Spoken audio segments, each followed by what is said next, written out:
Hello दोस्तों, आप सभी का एक नए वीडियो में फिर से स्वागत है, जिसमें हम लोग कुछ और इम्पॉर्टेंट क्वेश्चन को देखने वाले हैं। लेकिन ये वीडियो थोड़ा सा खास होने वाली है क्योंकि पिछली जितनी भी वीडियो है उसमें हमने एक एक क्वेश्चन के एक एक मेथड बताए हैं, लेकिन इस वीडियो में बहुत सारे क्वेश्चंस ऐसे हैं जिनके 2 या 3 मेथड हो सकते हैं। तो हमने तीनों मेथड बता दिया है ताकि आपको जो अच्छा लगे वो आप एक्सेप्ट कर लीजिएगा और जो नहीं अच्छा लगेगा उसको साइड कर दीजिएगा। और जितने भी इंपॉर्टेंट क्वेश्चन बचते थे सबको हमने इस वीडियो में कवर किया है। तो अगर आप कुछ फ़ायदा उठाना चाहते हैं तो इस वीडियो को एंड तक ज़रूर देखिएगा। तो चलिए स्टार्ट करते हैं इस वीडियो को, जिसमें हमने पहला क्वेश्चन लिखा हुआ है सदिश विधि से रेखाओं, ये रेखा का समीकरण है तथा एक रेखा का समीकरण ये है, यानी 2 रेखाएं हैं। आपको पता है रेखाओं के समीकरण 2 तरीके से लिखे जाते हैं, एक तो सदिश विधि से लिखा जाता है, दूसरा कार्तीय विधि से। तो ये कार्तीय विधि से लिखा हुआ है। कह रहा है कि बीच की न्यूनतम दूरी ज्ञात कीजिए। सबसे पहले हम क्वेश्चन को नोट करते हैं। क्वेश्चन में लिखा हुआ है x-3/3 और y-8 बराबर में है z-3/1। ये पहली इक्वेशन है। और दूसरे वाले का देखते हैं, y+7 2 z-6 और बटे में 4। ये पहली लाइन का समीकरण है और ये दूसरी लाइन का समीकरण है। ये जो पहला समीकरण है वो किसी बिंदु से जा रहा होगा और किसी वेक्टर के समांतर होगा। तो सबसे पहले हम उसको निकाल लेते हैं कि किस बिंदु से जा रहा है, उस बिंदु का स्थिति सदिश, ठीक है, और किस वेक्टर के समांतर है उस वेक्टर को नोट करते हैं।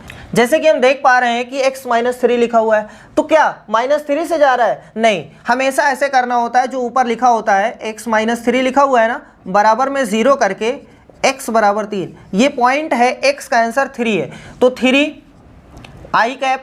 ऐसे यहाँ पर भी -8 है ना, उधर जाएगा प्लस का 8 हो जाएगा, यानी आप लिख दीजिए 8 j कैप। -3 है, उधर जाएगा +3 हो गया, तो k कैप। ये है उसका पोजीशन वेक्टर यानी स्थिति सदिश, जहाँ से ये लाइन पास करती है। अब किसके समांतर है वो भी तो लिखना है, तो ये डायरेक्ट लिखा जाता है। जो नीचे है उसको डायरेक्ट लिखना है, 3 i cap -1 j cap plus 1 k cap, ये आ गया। ठीक ऐसे ही ये भी लाइन है, तो ये भी किसी पॉइंट से पास कर रही होगी और किसी के समांतर होगी, तो हम इसको लिखते हैं a2 पॉइंट से पास करती है, उसका स्थिति सदिश। जैसे यहाँ पर है -3 को +3, -8 को +8, -3 को +3, ऐसे यहाँ पर भी है +3, जब उधर जाएगा -3 हो जाएगा, -3 i कैप, यहाँ से -7 j कैप और यहाँ से +6 k कैप। ये है स्थिति सदिश। अभी लेकिन किसके समांतर है वो तो लिखो। तो ये 2 हो जाएगा क्योंकि दूसरी रेखा में हम बात कर रहे हैं। यहाँ से -3 i cap plus 2 j cap plus 4 k cap. ये रेखा जो है वो इसके समांतर है और ये रेखा जो है वो इसके समांतर है। अगर कभी ऐसा हो जाए b1 और b2 दोनों सेम चीज़ आ जाए, यानी दोनों का मान बराबर आ जाए, तो समझ जाइएगा ये दोनों रेखाएं जो हैं वो समांतर है, ठीक है। लेकिन अगर ऐसा हुआ कि ये और ये बराबर नहीं है तो ये दोनों विषमतलीय रेखा को प्रदर्शित करते हैं। और विषमतलीय रेखाओं के बीच की जो न्यूनतम दूरी होती है, फार्मूला होता है न्यूनतम दूरी बराबर में b1 क्रॉस b2। पहले ये निकालना है, फिर इनका डॉट प्रोडक्ट निकालना है a2 माइनस a1 से, और बटे में इनका जो मैग्नीट्यूड है उसको लिखते हैं। अब ये एक दूरी है इसलिए मॉड लगाना ज़रूरी है, कहीं निगेटिव ना आ जाए, बस इसके लिए। तो हमें इसमें ये चाहिए और ये चाहिए, तो निकाल लेते हैं अलग अलग। पहले b1 क्रॉस b2 निकालते हैं।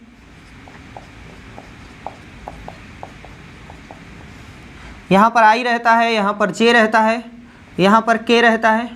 i किसका रहेगा? पहले जो है उसी का रहेगा। b1 देखो यहाँ से 3 -1 और +1, b1 का मतलब यह हुआ कि उसके गुणांक लिख दीजिए। i का 3 है, यहाँ से -1 है, यहाँ से +1 है, तो 3 -1 +1। ऐसे b2 का कितना आ रहा है? -3 और यहाँ से 2, यहाँ से 4। इसको सॉल्व करते हैं। पहले तो i, इसका इसमें -4, 2 j, 3 का 4 में 12 हो गया, माइनस और यहाँ से प्लस का 3, फिर प्लस का k, 3 दूनी 6 माइनस 3 एकम 3, इसको सॉल्व कर लीजिए। माइनस का 6i कैप आ गया और यहाँ से माइनस का 15j cap plus 3k cap आ गया। इसका आपको चाहिए मैग्नीट्यूड, तो इसका मैग्नीट्यूड भी साथ में निकाल लीजिए। -6 का वर्ग जो होता है वो 36, 15 का होता है 225 और 3 का होता है 9। अब यहाँ से सबको आपस में जोड़ना है तो जोड़ देते हैं। 225 ये है, 36 9 45 होता है, 45 5 50 यानी 270 आ गया। इतना यूनिट आ गया। देखो इसका मान आ गया है, इसका मान आ गया है। अभी हमें चाहिए A2 - A1, तो हम यहाँ निकाल दे रहे हैं A2 - A1, यानी A2 में से A1 को घटा देना है। ये A2 है और ये A1 है, बीच में माइनस लगेगा, ठीक है। अगर आपको नहीं समझ में आ रहा तो एक बार लिख लीजिएगा, फिर सब्ट्रैक्ट करिएगा। हम डायरेक्ट कर दे रहे हैं। -3 में से -3 घटाएंगे तो माइनस का 6i कैप आ गया। -7 में से -8 घटाएंगे तो माइनस का 15j कैप आ गया। 6 में से 3 निकालेंगे तो 3k आ गया, ठीक है। ये आ गया है A2 - A1 का मान और ये आ चुका है B1 क्रॉस B2 और ये आ चुका है इसका मैग्नीट्यूड। सब ले आकर के यहाँ पटक दीजिए। देखो इसका मान ये है और इसका मान ये है। दोनों को क्या करना है? डॉट प्रोडक्ट करना है। आप चाहो तो अलग से निकाल लो, आप चाहो तो यहाँ रख के निकाल लो, या फिर डायरेक्ट आंसर लिख दो। कैसे? दोनों को मल्टीप्लाई करके डॉट प्रोडक्ट। तो -6 का -6 में गुणा होगा 36 हो गया। -15 का -15 में गुणा होगा 225 आ गया। 3 का 3 में गुणा होगा तो 9 आ गया। बटे में इसका मान तो निकाल चुके हैं, रूट में 270 है। मॉड से बाहर आएगा तो पॉजिटिव, वैसे ऑलरेडी ये पॉजिटिव है, कहीं निगेटिव नहीं दिखाई दे रहा है ना। आगे बढ़ाइए। 36 9 45, ये तो ऊपर 270 और नीचे रूट में 270। ये एक बार कट गया, एक बार रूट में बच गया। और अगर ऐसे नहीं समझ में आ रहा है तो नोट कर लीजिए 270 270 2 बार लिख दीजिएगा रूट में। देखो ये कट गया, आपके पास आ गया है 270, रूट में है यूनिट। अगर आप चाहो तो बाहर निकाल सकते हो, इतना आ जाएगा। हाँ, इतना यूनिट फैक्टराइज करके निकाल लीजिएगा, चाहे इतना लिखिए चाहे इतना लिखिए, दोनों सही है। अब चलिए इस क्वेश्चन को देखते हैं। काफ़ी अच्छा क्वेश्चन है। लिखा हुआ है वृत्त x² + y² = 4। ये वृत्त का समीकरण है कि प्रथम चतुर्थांश में स्थित भाग और सरल रेखा y = x तथा x अक्ष से घिरे भाग का क्षेत्रफल ज्ञात कीजिए। तो सबसे पहले ये वृत्त का समीकरण है, ठीक। अगर क्लास 11th वाला याद हो, आपने पढ़ा होगा x² + y² = r²। ये जनरल फॉर्म होता था, है ना। अगर इससे तुलना की जाए तो यहाँ x² है, y² वो भी है, r की जगह पे 2 का स्क्वायर लिखा हुआ है। अरे भैया ये 2 का स्क्वायर ही है ना, तो r का मान कितना आ रहा है? 2। सबसे सस्ता मेथड, सबसे आसान मेथड इसको करने का, लेकिन उसमें इंटीग्रेशन नहीं यूज हो रहा है। देखो पहले हम फिगर बना दे रहे हैं, उसके बाद बता रहे हैं। यहाँ 1 रहेगा, यहाँ 2 रहेगा, यहाँ -1 रहेगा, यहाँ -2 रहेगा, फिर यहाँ 1, यहाँ 2, -1 -2। ये कुछ इस तरीके का फिगर रहेगा, ठीक है। ये कुछ ऐसा सर्कल रहेगा, भले ही सर्कल नहीं बना है लेकिन मान लीजिए कुछ देर के लिए सर्कल बना हुआ है, ठीक है। अब देखो इसी के अंदर जो आ रहा है उसका क्षेत्रफल, लेकिन पूरे का नहीं, बोला है सरल रेखा y = x। y = x की रेखा कौन सी होती है? बहुत आसान है, इनकी बीच से एकदम जाती है भैया जी, एकदम बीच से, ठीक है। ये y = x की सरल रेखा है और कह रहा है तथा x अक्ष, मतलब x अक्ष और ये रेखा और ये, इसका हमें क्षेत्रफल बताना है, ठीक है। इसका हमें क्षेत्रफल बताना है। तो सबसे आसान मेथड लगाते हैं, सबसे सस्ता मेथड। अगर इसमें आपको इंटीग्रेशन नहीं यूज करना है तब कैसे करेंगे? देखो आपको पता है वृत्त का क्षेत्रफल जो होता है वो πr² होता है। अब क्या हमें पूरे का क्षेत्रफल निकालना है? नहीं, पूरे का नहीं निकालना है। देखो हमारा वृत्त ऐसे था, पहले तो ऐसे 4 भागों में बट गया है, मतलब जितना क्षेत्रफल आता उसको 4 से भाग देना पड़ता, तब हमारा आंसर होता। अगर एक पार्ट का पूछा होता तो पिज्ज़ा वाला, है ना। लेकिन हमसे तो इतना पूछा है, सिर्फ इतना पूछा है। अरे भैया तो उसका भी आधा कर देना है, मतलब टोटल कितने हिस्से हो जाएंगे। देखो अगर ऐसे हुआ होता तो 8 हिस्से हैं तो 1/8 यानी 8 से भाग देना है, काम खत्म। यानी हमारा जो आंसर हो जाता, इसका क्षेत्रफल का मान निकाल करके 8 से भाग दे दिए होते तो क्षेत्रफल का मान पाई, आर कितना है, आर का मान तो 2 है यानी 2 का स्क्वायर, इतना सेंटीमीटर स्क्वायर। लेकिन ये तो पूरा आ गया है, आपको तो 8 हिस्सों में बांटना है, 8 से भाग देना है। तो छायांकित भाग का क्षेत्रफल कितना आ जाएगा,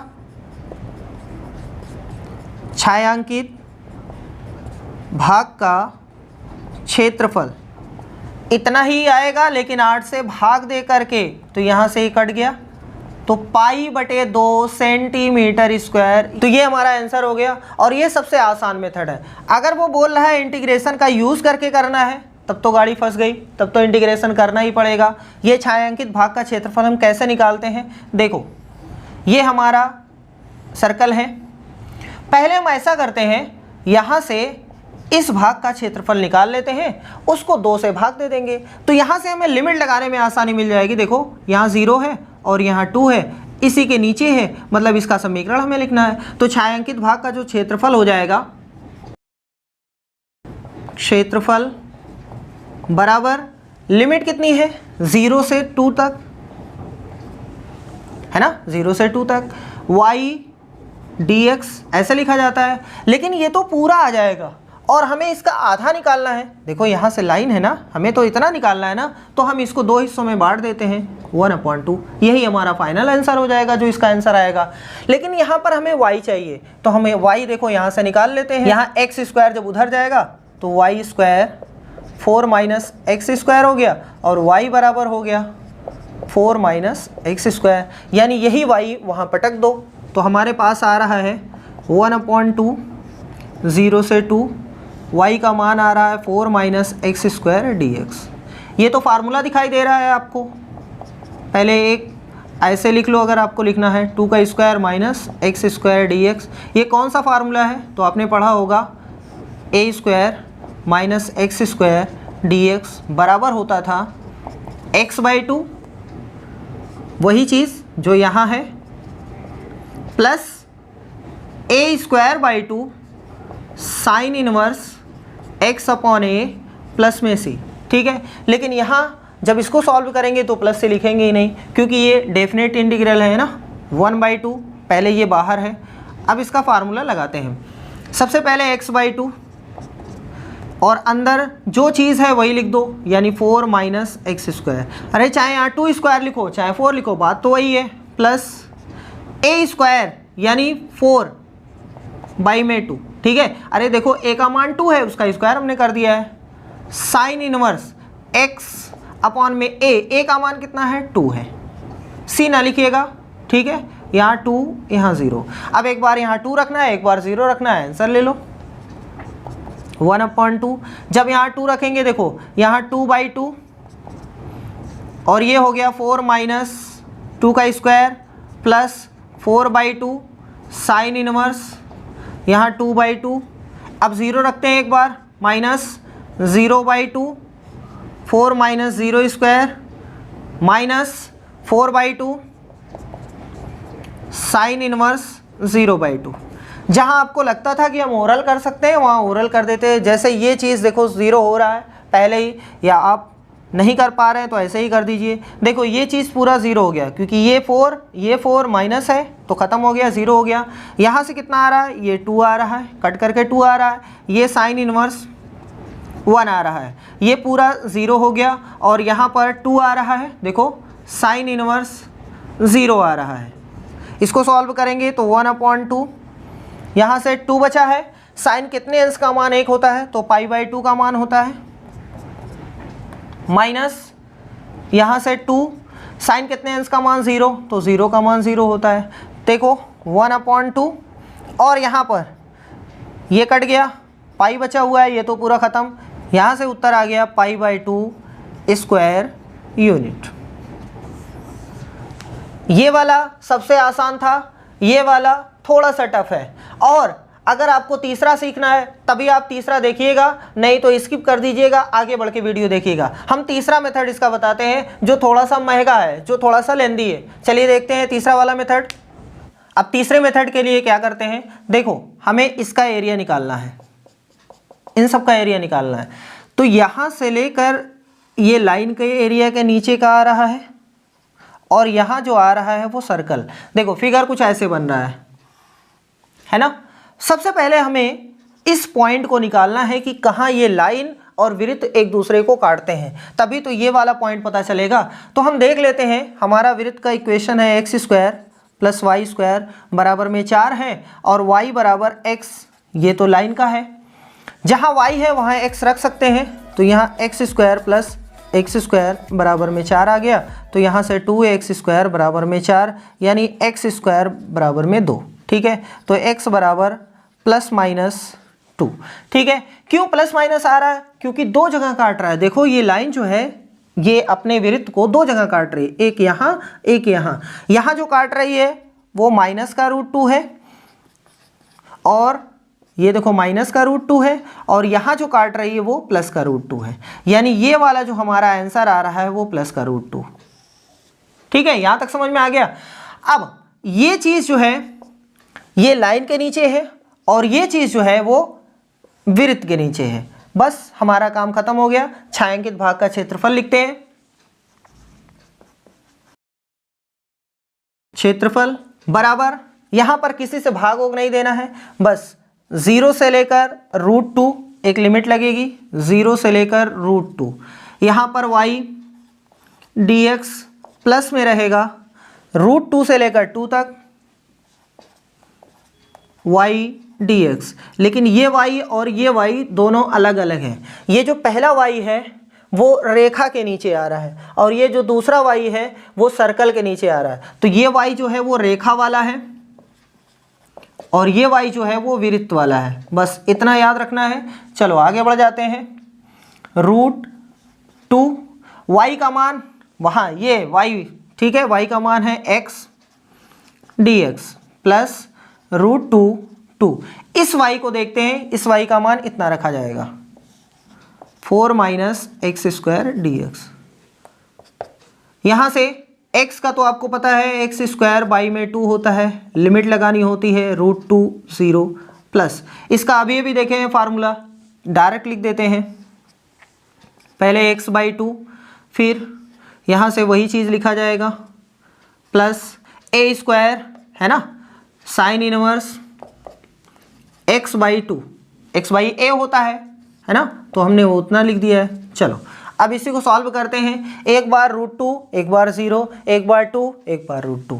चलो देखते हैं। अरे भैया ये नहीं है, चलो आगे बढ़ते हैं। सबसे पहले यहाँ x के प्लेस पे √2 रखेंगे तो 2 आ जाएगा, अपॉन में 2 तो है ही है, माइनस 0 रखेंगे तो 0 आ जाएगा, ये इसका ख़त्म हो गया, प्लस 2 रखना है। तो देखो यहाँ से ये 2 बाई 2 1 आ रहा है, इंटू ये 4 माइनस 4 यानी 0 आ रहा है, प्लस अभी 2 ही रखना है, यहाँ से 2 आया, साइन इनवर्स 2 अपॉन 2 यानी 1 आ रहा है, माइनस अब √2 रखते हैं तो यहाँ से आ गया √2 अपॉन में 2, यहाँ से 4 और √2 जब यहाँ पे रखा जाएगा √2 का स्क्वायर यानी 2 बचेगा। ठीक है, माइनस, अरे भैया ये बाहर माइनस है तो अंदर का साइन चेंज होगा ना। देखो यहाँ से 2 बचा हुआ है, साइन इनवर्स x का मान कितना रखना है यहाँ पे √2 और बटे में 2। इसी को सॉल्व करेंगे, यहाँ से 1 आ रहा है, देखो ये कट गया 1 प्लस ये खत्म हो गया, यहाँ से 2 साइन कितने अंश का मान होता है 1 π/2 माइनस और ये √2 अपॉन में 2, यहाँ से भी आ रहा है √2 माइनस 2। देखो ये कट रहा है, एक बार कट गया एक बार बच गया, सही है ना। तो यहाँ से साइन इनवर्स 1 अपॉन √2, 1 प्लस ये कट गया, पाई आ गया, ये 2 है, दिखाई दे रहा है ये 2 है तो 2 से 2 कट गया, -1 आ गया, -2 साइन कितने अंश का मान है 1 अपॉन √2 π/4 का मान है, π/4, तो ये इससे कट गया। अब जो बचा थोड़ा सा नोट कर लेते हैं, 1 प्लस पाई -1 माइनस π/2, ये दोनों शहीद हो गए। अब हमारे पास पाई माइनस पाई बाई 2 बचा हुआ है। सॉल्व करेंगे तो आंसर आएगा पाई बाई 2 स्क्वायर यूनिट। तो आप चाहे जैसे करिए, तीनों का आंसर सेम है, चाहे पहला वाला, चाहे दूसरा वाला, चाहे तीसरा वाला।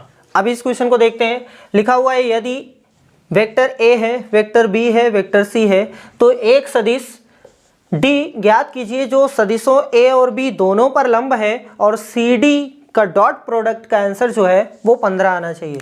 तो सबसे पहले हम तीनों सदिश नोट करते हैं।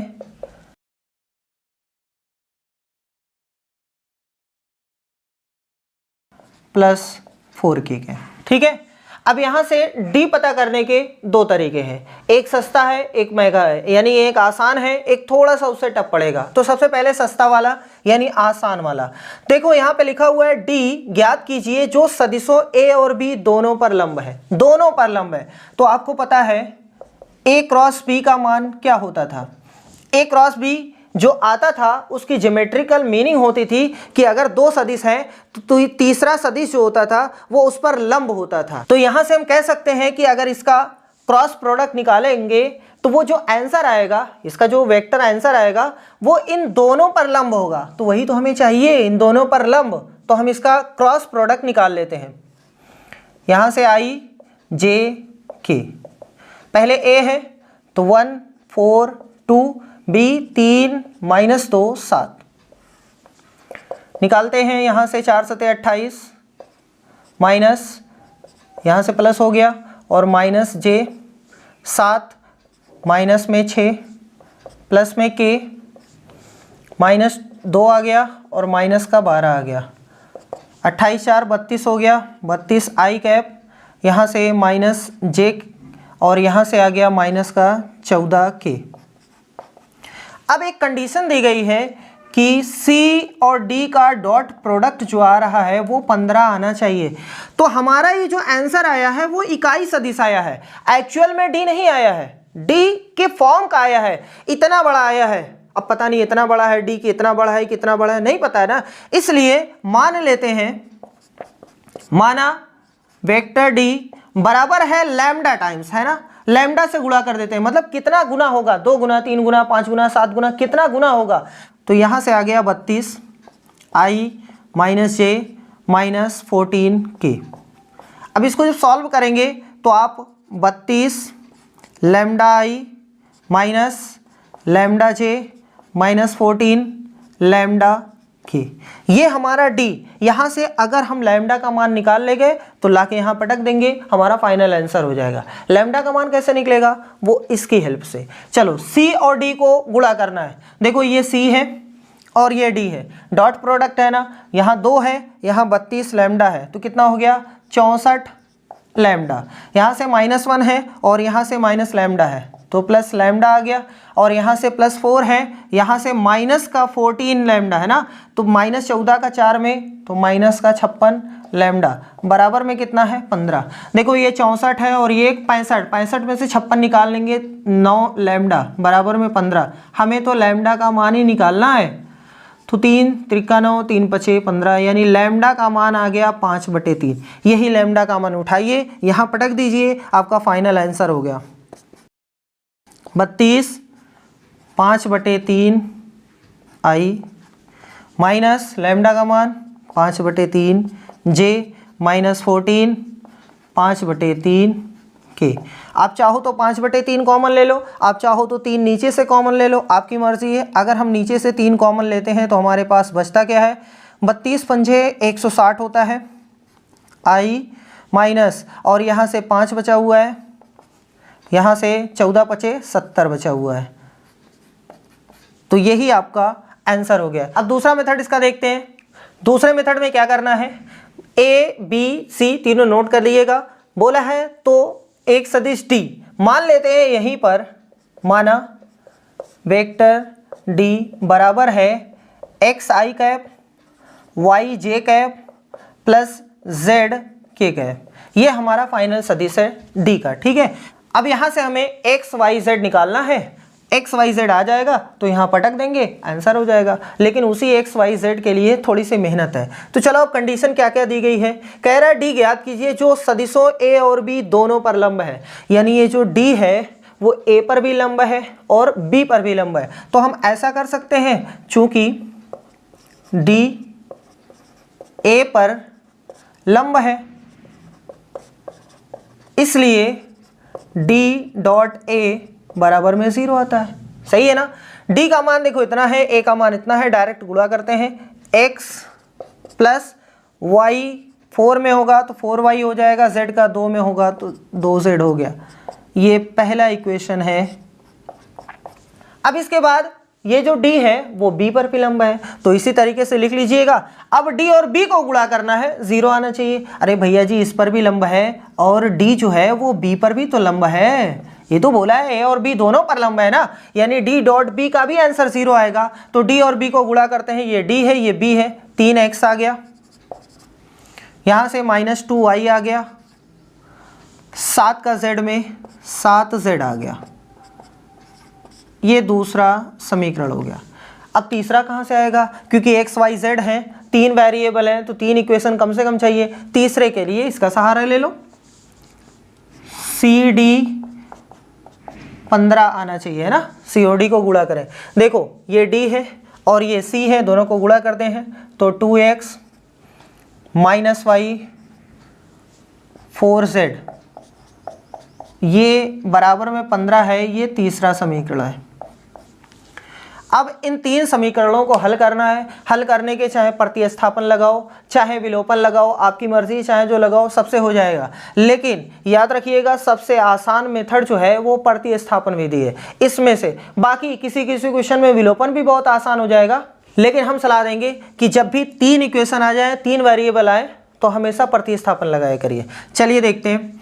देखो यहाँ से किसी एक इक्वेशन से x का मान निकाल लो, ठीक है। उसके बाद दोनों में ले जाके रख दो, दोनों में से x गायब हो जाएगा, 2 इक्वेशन बचेंगे y z के, सॉल्व कर लो। जैसे देखो समीकरण 1 से x प्लस 4y प्लस में 2z है बराबर में 0 है। अगर हम यहाँ से x का मान निकालना चाहें तो x बराबर -4y माइनस 2z, ठीक है। इसका मान समीकरण 1 में मत रखिएगा, जिससे निकालिए उसमें रखना नहीं होता है, तो दूसरे और तीसरे में रखते हैं। ये मान x का मान रखने पर 2 में रखते हैं तो क्या होता है, देखो x का मान इतना है तो 3 -4y minus 2z minus 2y, अभी ये बचा हुआ है ना, प्लस में 7z बराबर में 0। इसको सॉल्व करेंगे तो माइनस का 12y आ गया, माइनस का 6z आ गया, माइनस 2y 7z बराबर में 0। यहाँ 12y है, यहाँ 2, कुल मिला करके माइनस का 14y आ गया और यहाँ से ये निकल गया प्लस का z बराबर में 0। इसको नया इक्वेशन मान लो या ना मानो, आपकी मर्जी है, ठीक है। ये चौथा इक्वेशन बन गया। अब तीसरे में भी रखते हैं, इसमें भी रखना है। x का मान देखो इतना रखना है, इतना -4y है ना, तो पहले ये है -4y minus 2z minus y plus 4z बराबर में है 15। इसको सॉल्व करेंगे तो माइनस का 8y और यहाँ से माइनस का 4z minus y plus 4z बराबर में 15। ये दोनों शहीद हो गए, यहाँ से -9y आ गया बराबर में 15। तो y का मान आ गया -15/9 यानी -5/3। ये y का मान आ गया। देखो ये थोड़ा सा क्वेश्चन आसान हो गया क्योंकि यहाँ डायरेक्ट z कट गया था, y का मान आ गया। अगर z ना कटता तो yz इसमें बचता, yz इसमें बचता, दोनों को सॉल्व अलग से करते तो वहाँ से y और z का मान निकल आता, यहाँ ले जाकर रख देते x का मान आ जाता। लेकिन ये थोड़ा सा आसान है, y का मान इतना आ गया, y का मान उठाओ यहाँ ले जाके पटक दो, हमारे पास कितना है -14y प्लस z बराबर में 0। यहाँ से y का मान जो है -5/3 है प्लस में z 0 है ना, तो 14/70/3 प्लस में z और यहाँ से z बराबर आ गया -70/3। ये z का मान आ गया है, ये y का मान है। दोनों उठाओ इसमें रख दो, आंसर हो जाएगा x का। तो x बराबर कितना लिखा हुआ है -4y माइनस 2z -4, y का मान है -5/3 -2, z का मान है -70/3। यहाँ से आ गया 20/3 और यहाँ से आ रहा है प्लस का 140/3, कुल मिला के 160/3। ये x है, ये y है, ये z है। अब मेन इक्वेशन हमने कहाँ माना था, ये वाले में ले जाके पटक दो, ये हमारा आंसर हो जाएगा। तो फाइनल आंसर आ रहा है वेक्टर डी x। पहले तो x का मान कितना है 160/3 आई कैप। उसके बाद y का मान है -5/3 जे कैप, प्लस z का मान है -70/3 के कैप। यहाँ से 3 कॉमन ले लो, यही आपका आंसर हो गया। चलिए एक और क्वेश्चन को सॉल्व करते हैं। लिखा हुआ है, दिया है कि घटनाएं a तथा b ऐसी हैं कि pa का मान दिया हुआ है pa बराबर है 1/2 और साथ में दिया गया है pa यूनियन b का मान 3/5 तथा pb का मान p है, ये छोटा वाला p है, ठीक है। तो छोटे वाले p का मान ज्ञात कीजिए अगर पहला सेक्शन ये कह रहा है कि परस्पर अपवर्जी घटनाएं हैं। परस्पर अपवर्जी का मतलब होता है दोनों घटनाओं में कोई चीज़ कॉमन ना रहे। तो फार्मूला क्या होता है परस्पर अपवर्जी घटनाओं का, a यूनियन b बराबर होता है p of a plus p of b, ठीक है। इतना ही फार्मूला होता है, क्योंकि ऐसा होता है, ये चीज़ें होती हैं, मेन फार्मूला ये होता है, लेकिन इसका मान 0 होता है ना, इसका मान 0 होता है क्योंकि दोनों में कुछ कॉमन नहीं है, इसलिए फार्मूला यही लिखा जाता है। अब यहाँ से इसका मान कितना है 3/5 बराबर में p ऑफ a का मान 1/2, इसका मान छोटा वाला p, छोटे वाले p का मान आराम से निकल गया 3/5, ये इधर आ गया -1/2 बराबर में p। तो यहाँ से LCM 10 आ गया, यहाँ से 6 आ गया, यहाँ से 5 आ गया, यहाँ p, तो p का मान आ गया 1/10। ये पहला सेक्शन खत्म हो गया। अब पहले सेक्शन को दिमाग में रखना ही नहीं है, ठीक है। अब दूसरा सेक्शन देखते हैं। स्वतंत्र घटनाएं हैं, स्वतंत्र घटनाओं के लिए क्या होता है फार्मूला p। दूसरा सेक्शन चल रहा है, याद रखिएगा पहले वाले को दिमाग में रखना नहीं है, सिर्फ दूसरे वाले को दिमाग में रखना है। स्वतंत्र घटनाओं का जो फार्मूला होता है p a इंटरसेक्शन b बराबर में होता है p of a into p of p, ये स्वतंत्र घटनाओं का होता है। आगे बढ़ते हैं, इसका मान नहीं पता है, रख दिए। pa का मान कितना है भैया जी, pa का मान तो 1/2 है, pb का मान कितना है, छोटका वाला p है, मतलब हमें यहाँ से पता चला है a इंटरसेक्शन b का मान p/2, ठीक है। यहाँ तक कोई दिक्कत नहीं है, लेकिन हमें क्या निकालना है, हमें तो p का मान निकालना है। ये कैसे क्या आ गया, तो इसका मतलब ये आया कि a इंटरसेक्शन b का मान कहीं यूज़ करके p का मान निकालना पड़ेगा। अब दिमाग लगाओ, ये चीज़ भी दिया हुआ है तो हमें इसका सहारा लेना पड़ेगा ना। तो लगाते हैं p a यूनियन b, इसका फार्मूला होता है p of a plus p of b minus p of a intersection b, ठीक है। अब जो चीज़ आपको पता है यहाँ पटक दीजिए, जो नहीं है वो अपने आप आ जाएगा।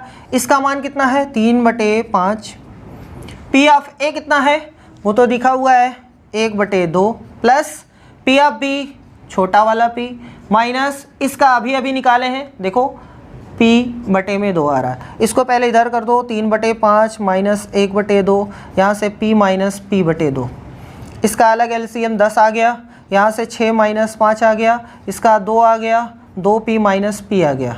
मतलब यहाँ से आ रहा है 1/10 और बराबर में p/2, तिर्यक गुणा कर दो तो 10p बराबर में 2, तो p बराबर 2/10 यानी 1/5। ये दूसरा सेक्शन अलग था, पहला सेक्शन अलग था। ये ना मैच कराइएगा कि p का मान 1/10 आ रहा है, p का मान 1/5 आ रहा है, कैसे दोनों अलग अलग है भैया जी, दोनों चीज़ें अलग अलग क्वेश्चन में है, ठीक है। चलिए एक और क्वेश्चन से जंग लड़ते हैं। लिखा हुआ है सदिशों a और b का मान दिया गया है, पर लंब इकाई सदिश ज्ञात कीजिए। दोनों पर लंब इकाई सदिश, सबसे पहले हम दोनों का लंब सदिश निकालते हैं, और दोनों का लंब सदिश आपको पता है दोनों का क्रॉस प्रोडक्ट है ना। तो इसका मान पहले निकाल लेते हैं i j k। ये अभी सदिश आएगा जो दोनों पे लंबवत रहेगा, इकाई अभी बाद में, पहले सदिश निकाल लें। तो यहाँ से 2 है, यहाँ से -1 है, यहाँ से +1 है, 3 है, 4 है, -1 है। i इसका इसमें 1 हो गया, माइनस का 4 माइनस जे, माइनस 2 आ गया, माइनस का 3 आ गया और प्लस का k आ गया। इसको इसमें गुणा करते हैं तो 8 माइनस 3 एकम 3 माइनस का, तो ये हो गया। यहाँ से माइनस 3 आई कैप प्लस का 5 जे कैप, अरे भैया जी माइनस 5 हो गया, इधर आया तो प्लस 5 हो गया।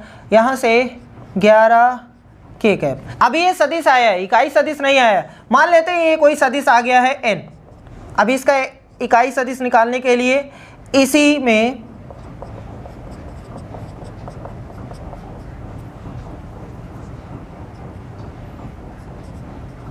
उसके मैग्नीट्यूड से भाग देना होता है। मैग्नीट्यूड -3 का वर्ग 9 होता है, 5 का वर्ग 25 होता है, 11 का 121 होता है।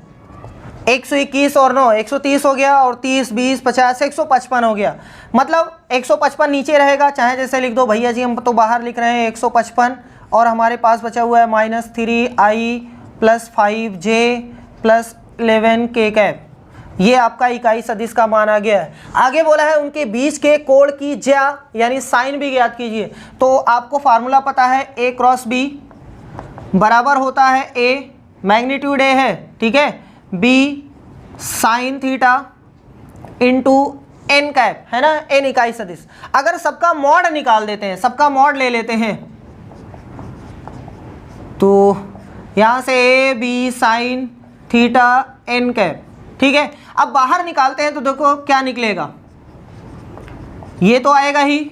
अब यहाँ a लिखा हुआ है, a तो पहले ही मैग्नीट्यूड लिखा हुआ था, अब उसको मरे हुए को मारोगे क्या फ़र्क पड़ेगा, है ना। इसका मतलब ये मैग्नीट्यूड था, फिर से मैग्नीट्यूड निकालोगे तो आंसर उतना ही आएगा, ऐसे ही ये आएगा। अच्छा भैया साइन थीटा वो तो बाहर आ गया, ये क्या है, ये तो इकाई सदिश है, उसका मैग्नीट्यूड तो 1 आएगा, है ना, इकाई सदिश का मैग्नीट्यूड तो 1 आएगा। तो 1 लिखो या ना लिखो। यहाँ से अगर हम देखें साइन थीटा बराबर क्या लिख सकते हैं, साइन थीटा बराबर ये चीज़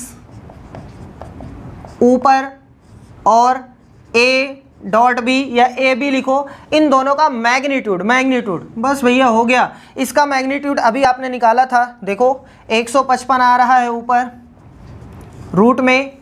इस a का मैग्नीट्यूड यहाँ से देखो 4 1 और 1, b का मैग्नीट्यूड 9 4 का 16 और 1, यहाँ से ऊपर 155, नीचे 6 यहाँ से आ गया, और 16 9 25 1 26, ठीक है। अगर आप इसमें कुछ आगे पीछे करना चाहते हो तो कर लो भैया। जैसे देखो यहाँ से 2 यहाँ से 2, तो 13 3 39, 155 रूट में है और 2 बाहर आ गया, तो यहाँ से 39, इतना आ गया साइन थीटा का मान। ये आपका आंसर हो गया। चलिए एक हलवा क्वेश्चन देखते हैं, ये भी बहुत अच्छा क्वेश्चन है, मतलब इंपॉर्टेंट क्वेश्चन है, आसान है लेकिन। चलो देखते हैं क्या है।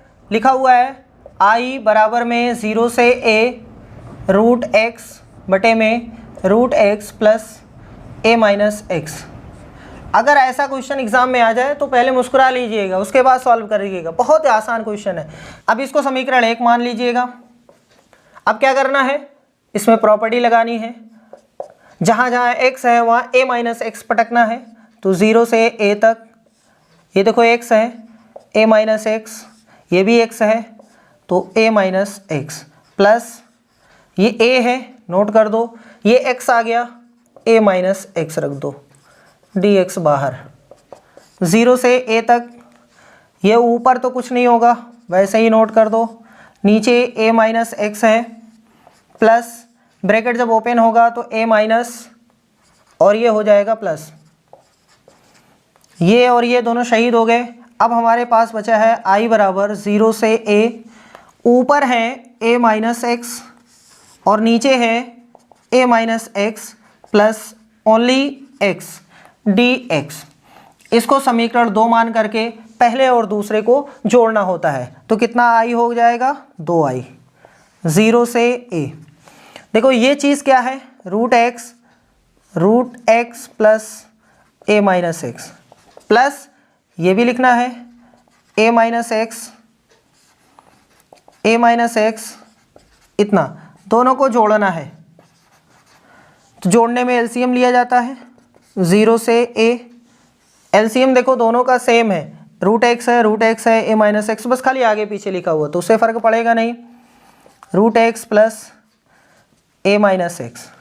जब नीचे वाला सेम है तो ऊपर वाला कॉपी कर दिया जाता है। तो देखो यहाँ से आ गया। अब ये ऊपर और नीचे दोनों कट गया, कितना बचा 1, यानी 2i बराबर में है 0 से a 1 dx। तो ये तो बहुत आसान हो गया, 1 का x होता है a और ये 0, 2i बराबर एक बार इतना एक बार इतना, तो हमारा आंसर आया 2i बराबर a। तो i बराबर ये निकालना ना भूलिएगा, i बराबर आ गया a/2। ये क्वेश्चन बहुत तरीके से पूछा जा सकता है। जैसे यही क्वेश्चन ऐसे भी पूछा जाता है 0 से π/2, रूट में sin x दे देगा और sin x इधर cos x इतना, इसको सॉल्व करो। या फिर ऐसे भी पूछा जाता है साइन की पावर कोई सम संख्या मतलब 4, 6, 8, 10 कुछ भी दे सकता है, इतना दिया रहेगा, नीचे वही चीज़ प्लस में cos दिया रहेगा। तो ऐसे बहुत सारी चीज़ें हो सकती हैं। ये tan और cot में भी होता है। तो इसी तरीके से सारा क्वेश्चन हो जाएगा। चलिए एक लास्ट क्वेश्चन लेते हैं। लिखा हुआ है, एक विद्यालय में शिक्षक के 2 स्थान रिक्त हैं। साक्षात्कार हेतु एक पुरुष तथा एक स्त्री आते हैं। 2 लोग आते हैं, एक पुरुष एक स्त्री। पुरुष शिक्षक के चयन की प्रायिकता 1/10 है तथा स्त्री शिक्षक के चयन की प्रायिकता 1/8 है। तो ज्ञात कीजिए कि, सबसे पहले नोट करते हैं, मान लेते हैं घटना है जो पुरुष के प्रायिकता को शो करती है, तो वो A मान लिए हैं, ठीक है। कितनी है 1/10। और B एक घटना है जो महिला के शो करती है, 1/8 है।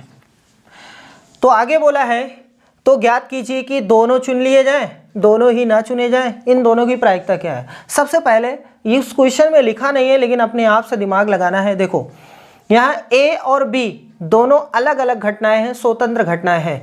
अगर A चुना जाता है तो उसका इफेक्ट B पे कुछ नहीं पड़ेगा, अगर B चुनी जाती हैं तो A पर कोई इफेक्ट नहीं पड़ेगा, ठीक है। ना उसके मामा का लड़का है ना उसके मौसी की लड़की है, कुछ भी ऐसा रिलेशन नहीं है, ठीक है। मतलब स्वतंत्र घटनाएं हैं। तो कह रहा है कि दोनों चुन लिए जाएं, दोनों A भी चुना जाए और B भी चुना जाए, तो उसकी प्रायिकता क्या होती है, A और B।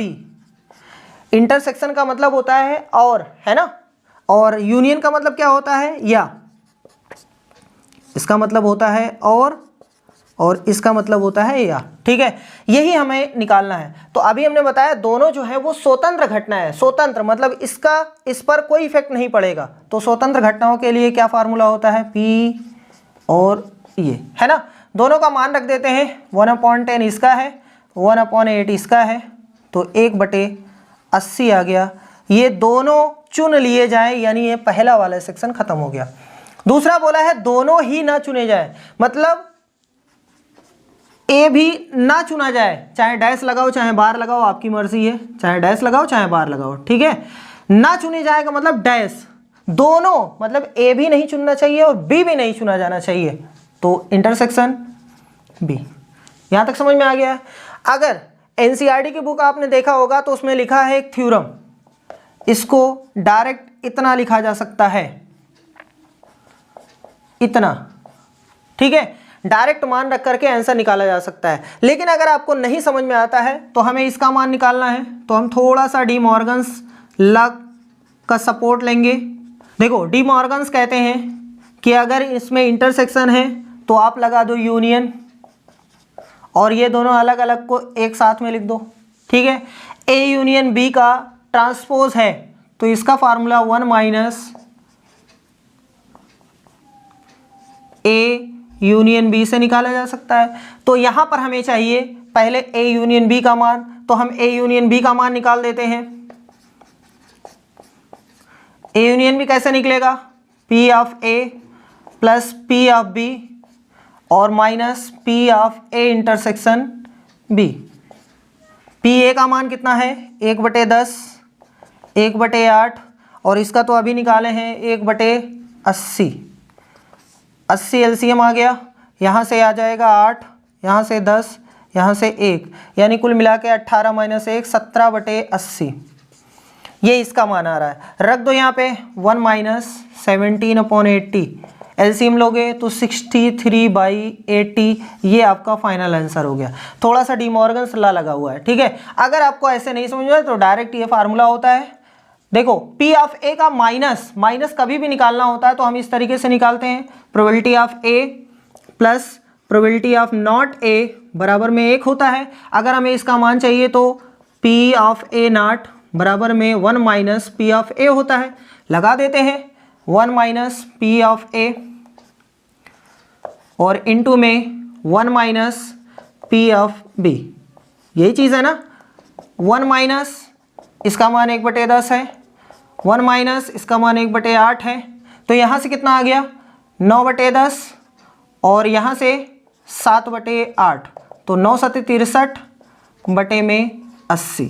ठीक है, चाहे जैसे करो, ऐसे करो या ऐसे करो, दोनों सही है। तो आज के लिए बस इतना ही। अब आपकी जिम्मेदारी है जितना पढ़ाया गया पूरा मेहनत से पढ़िएगा, एकदम ज़बरदस्त तरीके से तैयार करिएगा और एग्ज़ाम में 100 में से कम 99 लेके आइएगा। तो चलिए, हमारी बेस्ट विशेस आप सभी के साथ हैं। मिलते हैं नेक्स्ट वीडियो में किसी और टॉपिक के साथ, तब तक के लिए धन्यवाद।